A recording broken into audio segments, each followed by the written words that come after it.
Hello and welcome back to Soulcreek. We'll be continuing where we left off, which, if you recall, is basically when um Loken returned after Alex had the whole experience in the village where he helped Mia, the little mice girl or rat girl, I forget what she was. Um Aeon is still not there, but I'm pretty sure that he's gonna be here soon. And basically Alex was told by the chieftain that he basically has to make himself known to the village because he's going to be a part of the village in some way or another that we don't know about yet. But basically, he, being Loken's acolyte, he has to be known by the village because they're an important part of the village, the Black Runners, meaning that he has to be a part of the village even if he doesn't want to. And Alex certainly doesn't seem like he wants to be a part of this village, of these people, of this clan. But like a part of him also is like, well, I guess as I'm gonna be the acolyte, then I guess I have to do it. But yeah. Also, Loken was away. He was at a, what are they called, black sites or shadow, whatever they're called. He was getting some supplies, mostly medicine. But yeah, so he wasn't there. So yeah, I guess without further ado, let us continue Soulcreek. Wake up. It is morning. He's knelt down by my side, crudely shaking me awake by the shoulder. Ugh, what? What time is it? Morning. But what time? Morning. I groan. So you don't have a clock? He stares at me. To tell the time with? No. Get up. Loken steps away from me and stands to his full height, arms folded, staring me down. I feel tiny next to him. I groggily sit up, expecting a rush of pain from my lacerated side to hit me. Thankfully, all I feel is a faint tingle. That Dawnlily stuff really works. I can barely feel any pain. Okay, get up. As chatty as ever. We begin our training today. Still pretty badly hurt. You must wash the wound in the hot spring. Get up. It's almost funny how much of an asshole he is. You really don't like talking, do you? He just scowls at me, turning to fetch something from one of his cabinets, clearly not in a joking mood. I get up to my feet, stretching my neck and rubbing my face. It's still cold as ever in here, though I'm getting used to it after 2 days. I'm a little stiff from having slept on the floor, but I'm not going to complain. The blankets Loken got me kept me warm, which is what really matters. Will I get a proper bed at some point?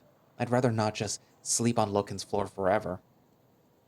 Before I'm even properly found my footing, Loken thrusts a chunk of beef jerky into my hands. I'll eat later, thanks. Now he looks suspicious. You are not hungry? Nah, had a good meal at the village. That was yesterday. Eat. Told you, humans don't eat much. I drop the food onto my bedding and change the subject before he can argue back. Where are the hot springs then? Are they far? They are not. I will check your wound. Loken takes a decisive step towards me, reaching for the hem of my hoodie to lift it up again. This time, however, he hesitates. I will check your wound? I smile softly, untouched that he's trying to respect my personal space after yesterday. I lift up my top for him to see. Loken's right, it probably does need to be washed. There are still bloodstains sticking to my skin from 2 days ago. The hound inspects the cut carefully, his paws hovering above my skin. He presses lightly into my side with his thumb. Ah! There is pain? Not really, it just tickled. You are healing. Here. He promptly thrusts a small twig and a wooden cup into my hands. I take them with a bemused frown and peer into the cup. It contains a gray viscous liquid that reeks like pungent oil. I scrunch my face up in protest of the stench and frown, confused, at the twig in my other hand. What are these for? Teeth. His ears twitch as I give him a confused stare. You are okay? This is a twig. Yes. You're aware that this is a twig. It is from an olive tree. Right. What's in the cup? Salt, alum, and vinegar. It is good. Okay, how do I, Loken looks taken aback. You have never washed your teeth? I have, just not with a stick. This stuff is mouthwash, right? I lift it to my nose and sniff it again. Ugh, that's potent. Loken doesn't look too impressed. Even children do this. Sorry, I'm just used to something else. He exhales grumpily. Fine, I will show you. Follow me. Before heading towards the door, he grabs his satchel and swings it over his shoulder. Shuddering against the cold, I follow him outside with my makeshift toothbrush and mouthwash in hand. It feels warmer today. This is good for farmers.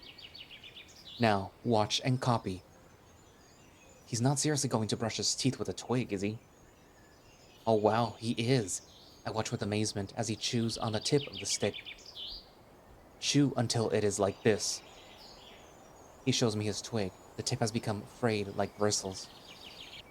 This is what it comes to, Alex, eating sticks. I reluctantly bite the tip of the twig until it looks the same as his. It's deeply unpleasant, like munching on straw. Loken takes his cup of mouthwash and pours it into his maw, washing it around without so much as a wince. He motions that I should do the same, his cheeks ballooned outwards comically. With a groan of resignation, I pour the grotesque concoction into my mouth. Just as I feared, it's emasculatingly vile. Mmm. Mmm. Mmm. Mmm. How does he put up with this every day? When he spits the mixture out onto the ground, I rapidly do the same. Ugh, what flavor is that? Vodka and puke? It is better than bleeding gums. When I'm a black runner, the first salvage that I'm going to invoke my right for is a decent Zephyr toothbrush. I already have one. I meant a clean one. I continue working the bristled twig around my teeth. Come, we will go to the hot spring. We continue picking at our teeth with our brushing sticks as I follow him away from the lodge. Tonight we will remove the stitches. Cool. Cool? Yeah, cool. He's looking at me with a blank expression. Oh, I mean good. It's a Zephyr saying. I guess. Cool. It means good. Humans are strange. Why are we strange? You have no fur. So? It is strange. Well, you're strange to me too. He scowls contemptuously at me. I am not strange.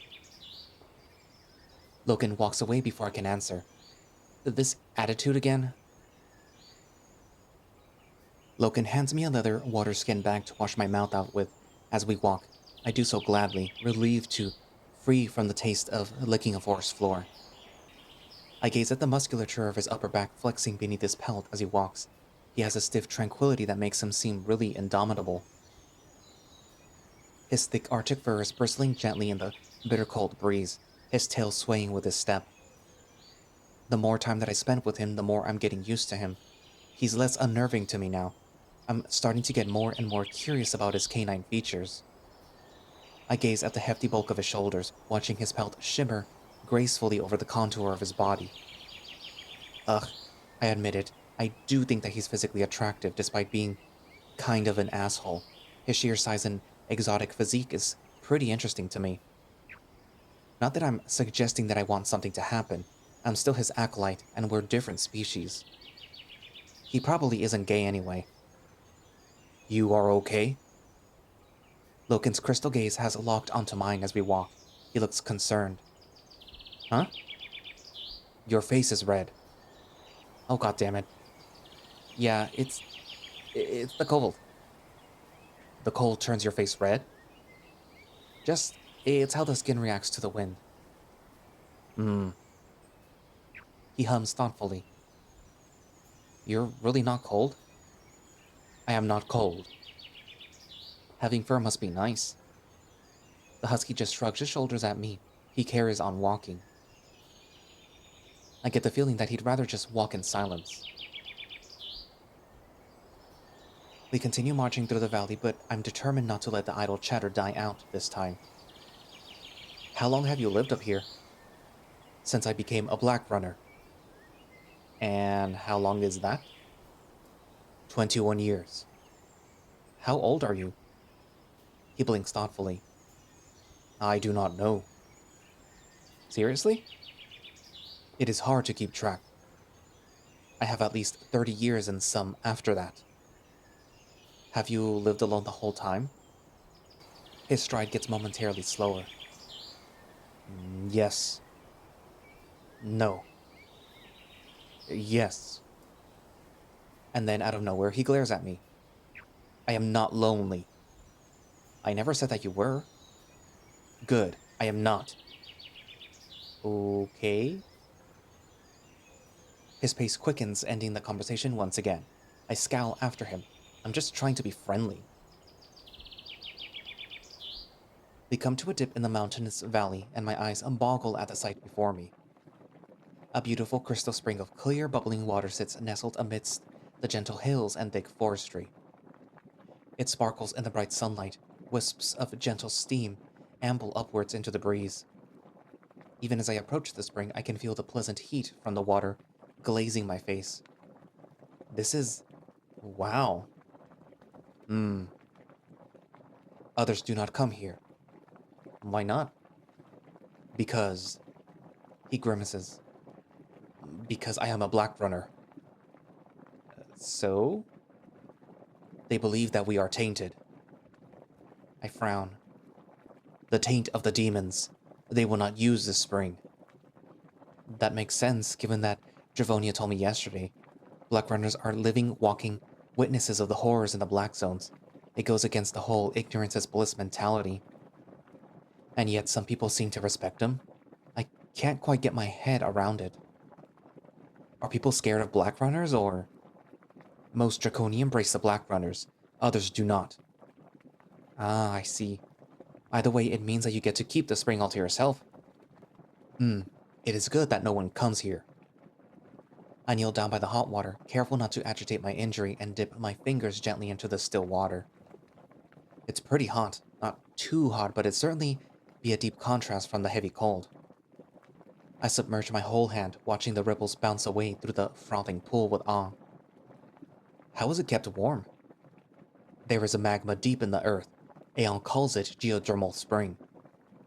My skin has adjusted to the heat. It feels great. I think this is my favorite place in Ilea so far. It is mine, too. I get up, turning back to Loken. Do you... Whoa. Hmm? My eyes soak in the sight of him, in all his glory, stripped down to his tissue-thin loincloth. Oh no, he is hot. Fuck. Initiating virtual sigh. Yeah, me too, Bite. Me too. Fuck off. No, you fuck off. Ugh, my god, people. Are you okay? Yeah, fine. I was saying, do you, underwear? Hmm? Sorry, I mean, you wear, that? Sometimes. Ah, did you bring a towel? Hmm? Towels? To dry? Yes, in the bag. He kicks the satchel that he brought along. Ah, cool. Mm-hmm. We continue to stare at each other, my eyes flicked up and down him, absorbing his titanic structure more closely than I ever have before. Oh wow, he's so... Something is wrong? I'm just staring at him. I should get changed too. Oh, no, no, no, I'm fine. I can't let him think that I'm turned on at him. Gotta act normal. I took my hoodie and tunic off together, faking confidence. The cold air immediately hits my now topless bare skin and I shiver. Loken's head tilts curiously as he watches me. Alex. Huh? You do not have any fur anywhere. I look down at myself and shrug. Not much, mostly just the hair on my head. Your head hair is for keeping your head warm? I wrap my arms around my sides. Is he just watching me, waiting for me to undress? Not really. Hey, I'm getting pretty cold. Could you, You would prefer I look away? Kinda. I will look away. Thanks. I will too. As I turn away, I catch him peeking at me. I pretend not to notice. I'm trying to hide my burning red face. He seems really curious about me too. Hasn't he seen me naked already? He said that he found me that way. I turn around and start stripping down as casually as I can. He is attracted to you too? Fascinating. You're both horny idiots. No. He's just never seen a human before. Stop it. The data doesn't lie, Alex. Didn't you see the signs? What signs? The pupil dilation, tail swaying, ears flattened. Really? I mean, knock it off, Bite. I'm not here for that. Wait, do we go into the water totally naked, or should I keep my underwear on? What if he thinks I'm weird, wearing mine into the spring? Or what if I take them off, but he doesn't, and he thinks that I'm even weirder? Should I ask? No, I sound crazy. Could I check to see what he's doing? Not to look at him, just to check if he's wearing anything into the spring or not. That's all it is. It's already censored, so who cares? Keeping my back to him, I twist ever so slightly around.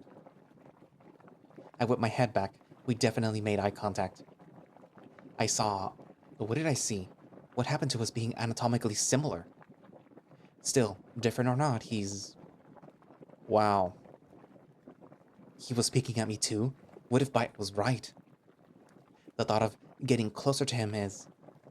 My heart is beating faster. A surge of hot zeal rushes to my waist. Oh no, don't get hard now. Not while I'm butt-ass nude. Did you seriously? Go away! I hear him moving about behind me, then the water sloshing as he climbs in. Alex, I am in the water. My eyes are closed. Oh, okay. Oops, my voice is a little higher pitched than usual. I turn around. Sure enough, he's sitting in the sparkling spring with the water up to his chest, eyes shut. As quick as I can, I trot over to the opposite edge and dip myself into the water. After wincing at the intense heat, I quickly adapt to the sudden temperature change. Oh, wow.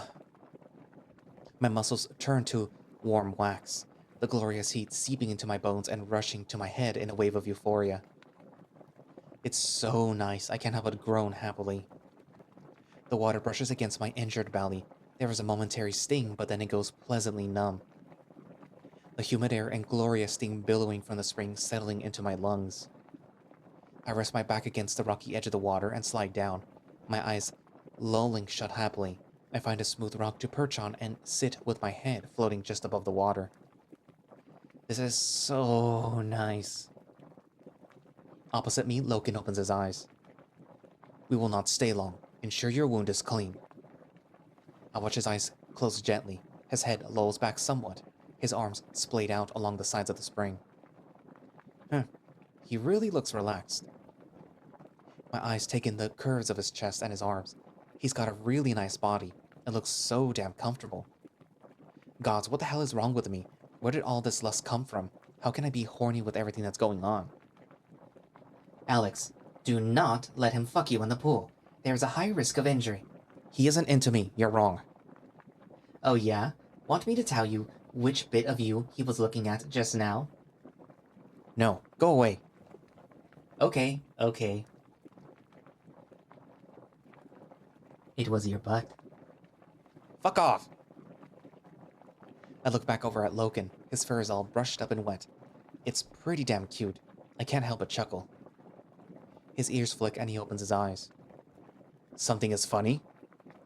Your fur. Hmm? I don't want to offend him again. Nothing, sorry. I didn't mean anything by it. You just look, funny when it's wet. I almost said cute. Oh. Luckily, he doesn't seem offended this time. You do not have fur. I have hair, though. It looks funny. Huh? Your hair, when it is wet. It looks funny. Oh, wanna see? I do. Sporting a grin, I dunk my head under water. The hot, foaming spring sits nicely against my face. I quickly re-emerge and throw my head back, flicking water from my hair. Ah, that feels good. After swiping my face clear of water with both hands, I look over at the bathing husky. You do look funny. It's the first time that I've seen the giant hound really smiling. That face is really unsettling. Ah, yeah. Really unsettling. We fall into silence. That looks better. We will begin your training. What, right now? You must learn of the four. Ugh, just as I finally got him to relax. That's your code, isn't it? You said wit was one of them. What are the other three? Guile, craft, and vigor. Today we will discuss guile. It is like wit, an instinct that cannot be taught, only sharpened through trial. It is your cunning. A black runner must be dexterous and swift, but also wise. You must know when to move and when to be still. This is guile. Just how dangerous are the black runners? There are many dangers: demons, marauders, sugar cooks. Sugar cooks? Those who produce dawn sugar in the black zones, free from the eyes of the clans. Ah, Taki told me about that. Demons are the real threat, though. But knowledge of demons is as dangerous as the demons itself. It is too much for the mind, as it is counting the grains of sand on a beach. The more one learns of them, the more they can succumb to dread and madness. Those who learn too much become informed. Informed? The informed are those whose minds are pushed too far. They are often found wandering the black zones. They are beyond reason and saving. Are the informed dangerous? Most simply exist. Ignorance is the order of the world. That's why you never tell anyone about the demons. You're protecting them. Yes, knowledge of the black zones is our burden, and ours alone. I see what Dravonia meant about him being poetic. He's surprisingly figurative. So, first demons mess with your head, then they just outright slaughter you for a laugh? Man, they sound great. How come black runners don't go mad as well? One of the four protects us: vigor. It is our resilience to travel the black zones and face demons without joining the ranks of the informed. But we will not discuss vigor today. We will discuss guile. The talk of the demons and their insidious nature unsettles me. Yesterday I was convinced these demons were just evil robots. Now I'm not sure what I believe. How do they do it? Are they magic or... We are talking about guile now. But you will build a resilience in time. Until then, do not think of them without my direction. You are not ready to bear this knowledge. There is a stern edge to his voice. I look away from him nervously, too anxious to ask him to clarify. Though unnerved, I'm still intrigued. I remember holding that thing. Did it do something to my head? I can't explain it. I remember the weight in my hands, the chill of its hard shell, the clank of the slack cables. It was definitely a machine part of some sort. I recall the warped shapes and jagged contours. It's still there, back at the lodge. Where did Loken get it? How can he sleep, knowing it's there? I'm feeling distressed just thinking about it. There must be some scientific explanation to them. There must be. They're just stupid robots. Aren't they? When I held it, though, I thought that I could hear. No, that's crazy. It was just a stupid robot arm. It was... What's happening to me? Why am I thinking like there's a splinter in my mind? I can feel it. What's happening to me? Why do they want to kill me? They're just machines. They're just machines. They're... Alex! What? Loken suddenly snaps at me, his teeth bared in a snarl. I jolt back to my senses. You are thinking of them. You must not. You must not. He bares his teeth threateningly at me. You are not ready. But... He abruptly silences me with a wave of his paw. Stop. Alex, think of other things. Today I will assess your guile. I'm a bit startled by the sudden change of topic. My head is still spinning. What? Assess me? I have a task for you. It will be fun. Oh god, that face again. Him? Fun? That's just a crazy juxtaposition. We will return to the village. I will go to the hall to find the chief. You will follow me unseen.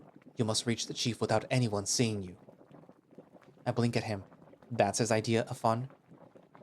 You want me to sneak into the village? Yes. After I get my head around what he's saying, I scowl in bemusement. What, seriously? You're not joking? It is not a joke. Why? So that I can assess your guile. But I look stupid. The tribeswomen are already wary of me. If they see... It does not matter how you look. No one will see you, and you are my acolyte. Wow, he really is serious. Should I be doing this with my injury? You will be fine. I must determine if you can move as a black runner should. I fold my arms at him, shaking my head at the bizarre sense of humor. Oh yeah? How are you going to assess me if I'm supposed to be hidden from sight? I will know. I return his grin with one of my own. You sure? My guile might be amazing. Then I will not require an assessment. It's so juvenile. I'm almost wondering if he's playing a prank on me. Unless I'm not understanding him properly again. Just to be absolutely clear. You're really asking me to sneak into the village and get to Dravonia without anyone seeing me? Yes. I have explained this already. Right. You're hard to understand sometimes. Crap. Why did I have to say it like that? Sorry, I didn't mean... My speech is unclear? No. Then you did not listen. No, Loken, Ugh. It's hard to contain my frustration this time. I'm trying to be diplomatic. His language isn't really the problem, it's his attitude. I was just asking. I'm not used to how you talk, so I wanted to double check before I did something stupid. It is the same language that you are speaking. His upper lip flexes in annoyance. You know what? I've had it. I think I have every reason to be annoyed at him this time. Hey, come on. I'm trying my best. You could try being slightly less of an asshole like last night. Last night? Checking my injury, you just walked over and tried to pull my top off, then acted like I was a dickhead for being surprised. He goes quiet, his ears flicking against his head. I did not mean to surprise you. I know. I like it when you... I don't mind when you touch me.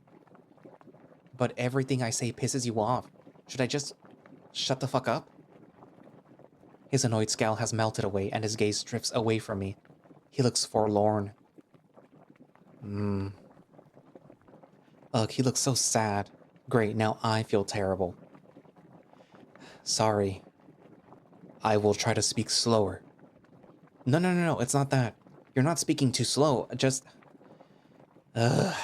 Forget it. I'll be patient. Sorry, I really didn't want to upset you. I am not upset. After I stare at him, unconvinced, he shrugs. Others have said that I am not good at talking. I did not talk at all. I frown at him, unsure what he means, but I'm too afraid that it'll upset him if I ask for clarification. When I was a child, I did not talk for 17 years. I used only gestures. My eyes boggle at him. You were mute? Why? I did not like people. I did not like talking to them. I wanted to be alone. That's a long time to be selectively nonverbal. Do you still want to be alone? Do not leave! His eyes widen frantically at me. I jump, taken aback by his outburst. Loken quickly draws himself back when he sees my reaction. You are my acolyte. Do not leave. Others think that I am strange. But the whole village looks up to you. They love you. They speak to me when they need a black runner. This is all that I know how to be. Taki mocks me. My chief only talks of things important to the clan. He turns his muzzle away from me, his jaw tense. I didn't realize that he was so insecure. I don't think you're strange. I like it when you talk. His face snaps back to me. Explain. I begin speaking without thinking. Truth be told, I find his voice absolutely intoxicating. It's intensely broad and beautifully baronial. Baronial. I have no idea how to sidestep his sensitivities, but I want to give him some encouragement, or perhaps comfort. I'll just keep it simple. You have a nice voice. He looks deeply confused. You do not think that? I do. I grin, sporting a big stupid blush. I like your voice, and I actually like how you talk. It's interesting. I don't always get it, and it comes across as a little rude sometimes, but I know you don't mean it. I seem to have caught him off guard with that. He doesn't know how to respond. But not a word of it had been a lie. I do like how he talks. I just don't like that he keeps getting moody at me over nothing. After an awkward pause, he smiles at me. I will talk more. You will? To you. I will talk to you. You are good at talking. I really made that much of an impression on him in only 2 days. I thought my talking annoyed you. No, I do not always know what to say back. His stiff manner of speaking totally makes sense now. You can practice talking with me as much as you like, in return for all the Black Runner training. That is good. It just doesn't have to be about Black Runner stuff. We can talk about stupid stuff too. Like, why don't I have fur, or, things about us? We can get to know each other. Yes, we will talk more. I give him a thumbs up. Sounds great. He immediately looks confused. Oh, this, it's a human sign. It means good. Oh. He returns a thumbs up with a jovial grin. Cut that face. Cool. Ha, he's so damn cute. Except when he makes that face. Now, I will ask you a question. Okay? You must answer honestly. I'll try. Tell me why you agreed to be my acolyte. I'm thrown off guard. Where did that come from? I mean, the alternative was going to the cells, wasn't it? Loken's ears fold very slightly back. That is reasonable. No, that's not the only reason. Sorry, I realized how that sounded. There's 2 reasons. I don't know who I am. I don't know where I came from. There are questions that I have. I'm hoping Aeon can help, but if he can't, well, I can't do it alone. He blinks at me. There is also another reason. You saved my life. I don't trust anyone else here, but I trust you. Loken nods thoughtfully. Those are good reasons. We will find out where you came from, Alex. But now, think about the task that I have set you quietly. Let us enjoy the water. We will not speak. All right. Loken gives me a curt nod before his eyes gently lull shut and his head falls back against the rocks. He seems relaxed. This must be where he comes to wind down. Or maybe he is just more at ease after our chat. I certainly feel closer to him. I finally managed to connect with him. With Loken sitting quietly, I am left alone with my own thoughts in this glorious hot spring. I shut my eyes, my head rolling back. I'm starting to adjust to this insane, crazy world. Even the cold doesn't bother me as much now. I may be no closer to getting any answers, but things feel a touch less surreal. My thoughts dribble away as I ferment in the glorious water. Images of Loken in his loincloth bleed into my mind. Gods, Bite was right. I do find him hot. Why? Really, why? Now that I've gotten to know him a bit more, I see that he's not an asshole at all. He's just has a lot of issues. He's vulnerable. I think it's because he's different to me. It feels somehow inappropriate, but maybe I like that? Or is it just that he's a whole shoulder and head taller than me? All that strength, the dominance, pinned against me. Or maybe something about his blunt, primordial nature is enticing me. It's different. It's powerful. My heart thumps as I think back to stroking his pelt and feeling his firm muscles. Now I want to feel it again. I got a quick glimpse of his junk earlier too. I'd love another look. Ew. Well, I do more than that. Ew. There's a pulse of fever at my waist. With my eyes shut, I adjust myself a little as I start getting hard, imagining pressing myself up against him. It's a nice image. I'm like, God, you're horny. I take a breath and I get harder and picture myself being pinned down by all that strength. A curious image forms in my head. Oh my god, I'm perched on top of him, his grasp at my sides, and I imagine him grinding against my backside wantonly. I decide that I like this image. I don't. Whatever I saw in him earlier, I think I want more.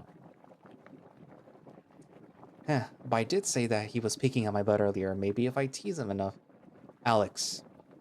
Yeah. My body jerks in surprise as Loken addresses me. I look over, but he's not in the pool anymore. I jump again when I feel his paw on my shoulder. Wake up. He's kneeling behind me, fully clothed once again.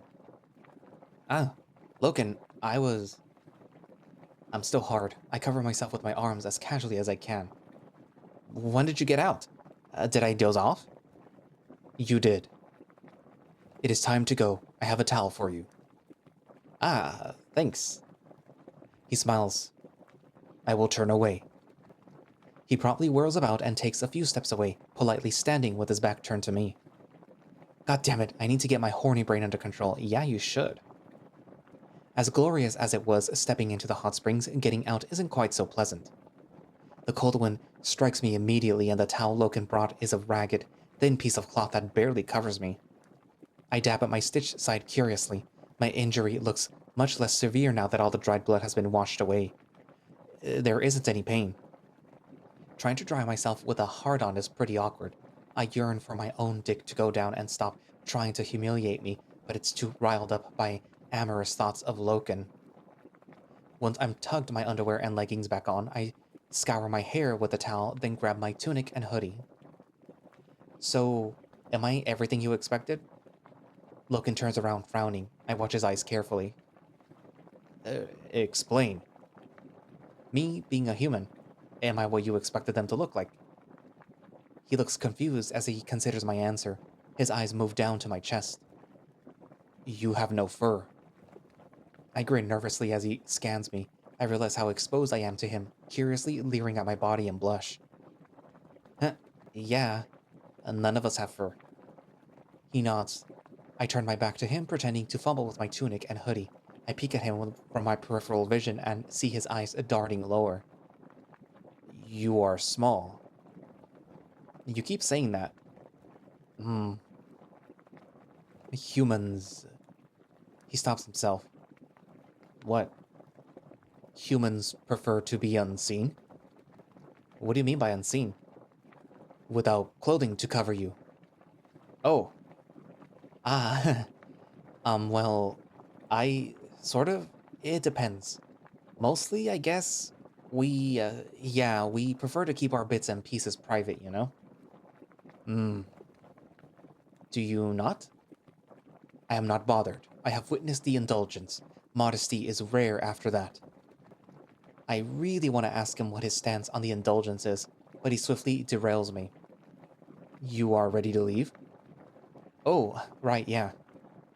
I quickly come to my senses and put my tunic and hoodie back on. Thanks for bringing me here. I feel a lot better after that. The springs are good. What next? I will assess your guile. Walk with me. With a brisk stride, he turns about and flicks his head at me to follow. I walk side by side with him, keeping pace with his larger steps. As I look his huge form up and down, I'm marred by curiosity about him. I suddenly realize something. You never wear shoes. Hmm? He looks addled by my question. I point down at his hefty feet. They are another of his more canine features. Doesn't that hurt? No. Loken pauses in his stride, lifting up his foot to show me the pads beneath. They're already getting dirty from walking on the bare stone. Boots are noisy. You should remove yours. I don't think that I can walk around barefoot like you.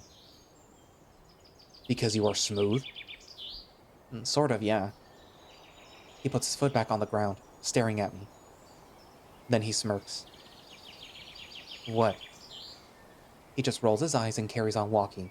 I jog after him, bemused. What? What's funny? You are funny. What did I do? Humans are born with shoes on. Of course not. But you cannot walk without them. I snort. It's just how we evolved. You are funny. I groan and then imitate his voice childishly. You are funny. He stops dead, glaring at me. I wince. At once I regret mocking him, even playfully. Sorry. I do not talk like that. I mean, that's literally what you said. He growls and continues walking. Damn it, we were doing so well. You make me sound dull. Ah, come on, I was joking. I already said that I like your voice. But you mock me. I didn't mean it. Is it because I cannot talk like you? You're just really direct. It's not a bad thing. I like it. I really do. I promise that I was only joking around. The grouchy husky pouts, avoiding my eyes. Now he looks sad again. I was just trying to have fun with you. It's my way of being friendly. His ears give a subtle flick, and his tail twitches. You are being friendly? Yes. I ruined it. Hey, it's okay. We're different.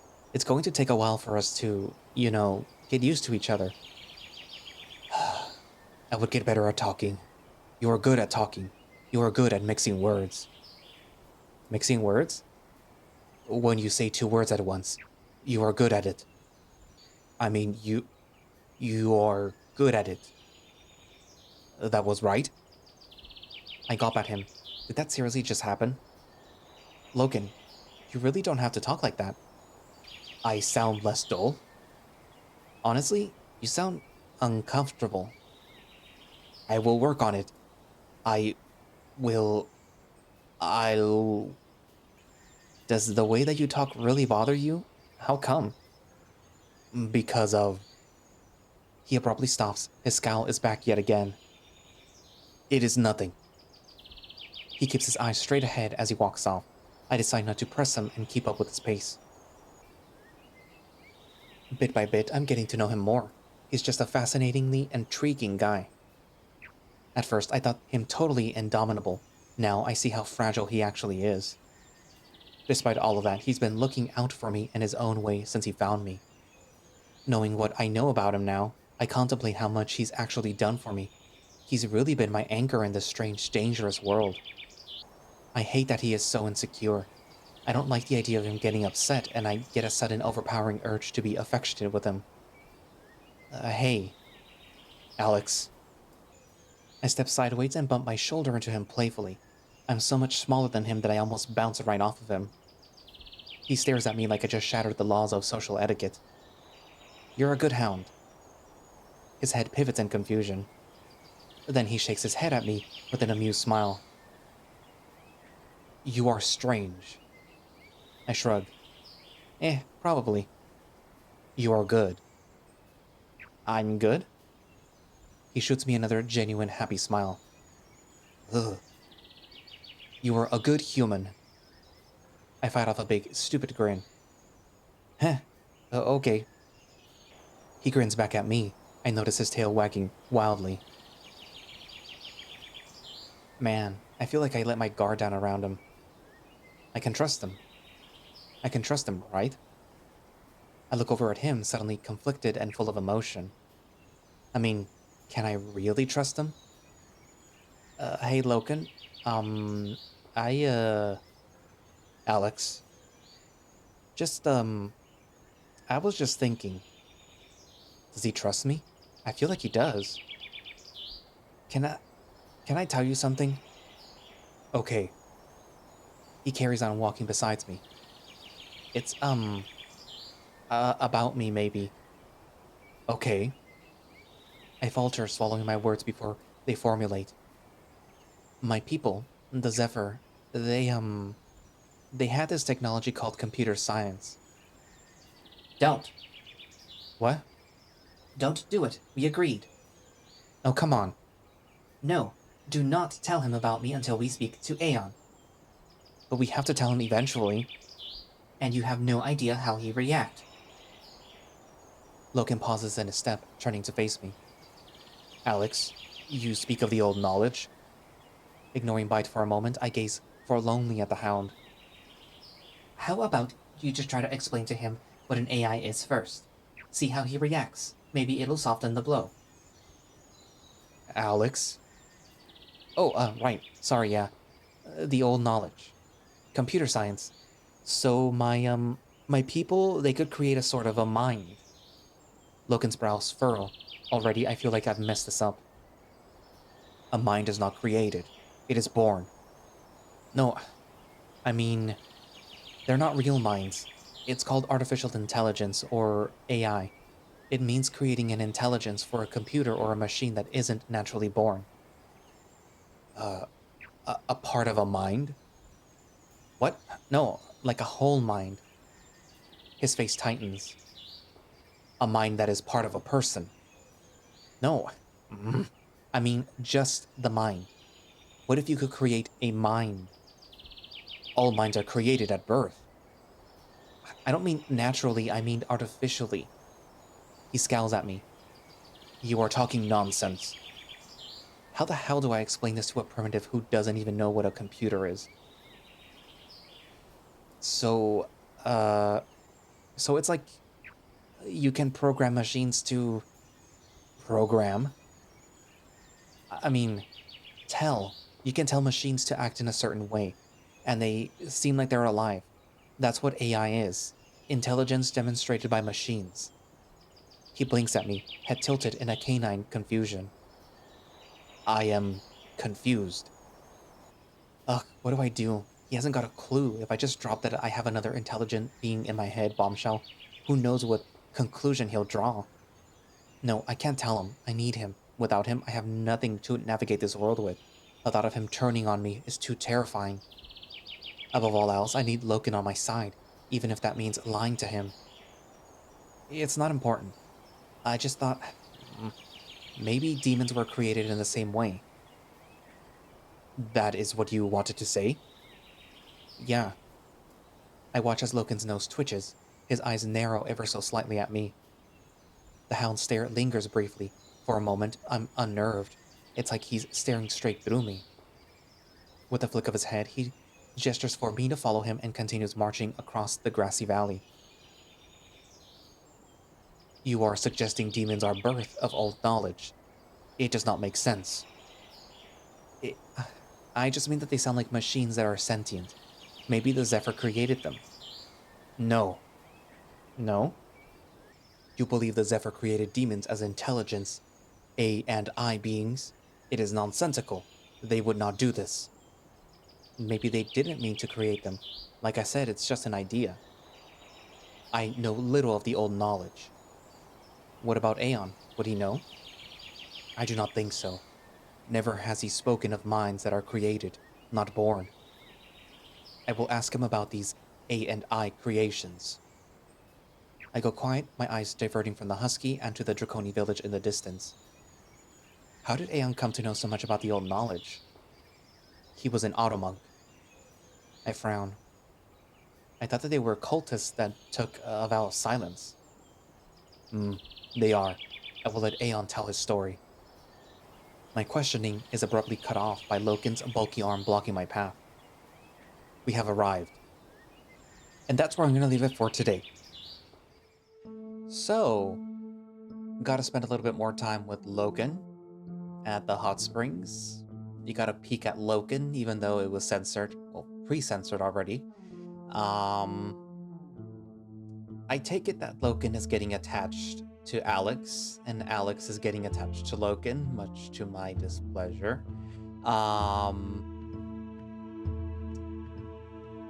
For me, moving a little too fast, but whatever.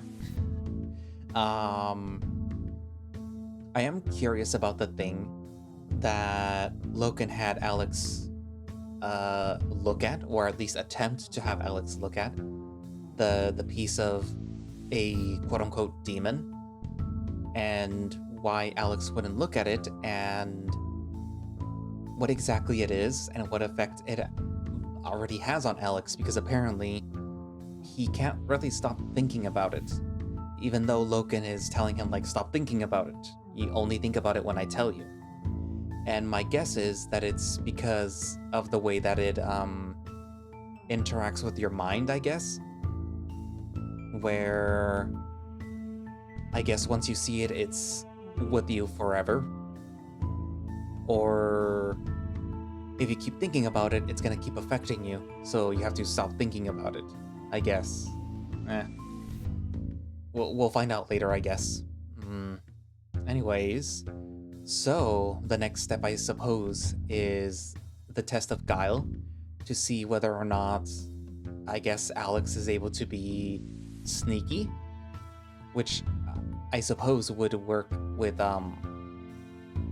being a black runner, where you're supposed to be moving around rather stealthily in an area with hostile sentient robot things. So yeah. Anywho, so we'll be seeing that next. And thank you all for watching/listening. If you would like to play Soulcreek yourself, you can do so by going down into the link in the description for the, was it the Soulcreek Twitter page or whatever it was, where it should have a direct link to itch.io where you can download Soulcreek yourself and play it. Or you can just go to itch.io yourself and download it from there. And I will also be posting their coffee, because I believe that's what they actually have now. And you can go over there and donate as you see fit, as you do with me. Speaking of, I will also post my coffee link down in the description in case you want to keep donating. Anyways, but yeah. So I guess that's it for now, and I will see you guys in the next episode. Bye-bye.